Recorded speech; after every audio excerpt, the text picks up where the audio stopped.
Hey everyone, today I'm going to show you how to file IRS Form 8863 for education credits.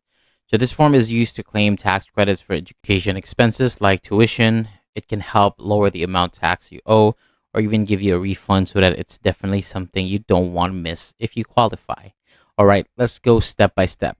So at the top of the form, you'll enter your name and your social security number, just like it appears on your tax return. So make sure this matches exactly to avoid any issues. Now, in part one, this section is for the refundable American Opportunity Credit. You'll start by adding the amounts from each student, then follow the instructions to apply the income limits. The form will guide you on how much of the credit you can actually claim. Just go line by line, and if your income is too high, the credit may be reduced or not allowed. Next is part two, which is for non refundable education credits, including the lifetime learning credit. So in here, you'll again total the amounts from each student and apply the limits shown. So this part helps reduce your tax, but it won't give you a refund.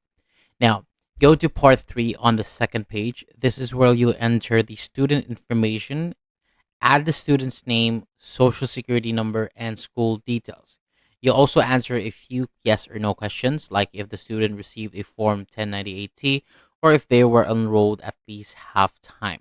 Then you'll enter the qualified education expenses up to the allowed limit. The form will also guide you through the calculation to figure out the credit amount for each student.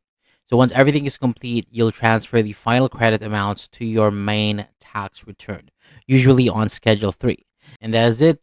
Just make sure that all your numbers are accurate and match your documents before submitting.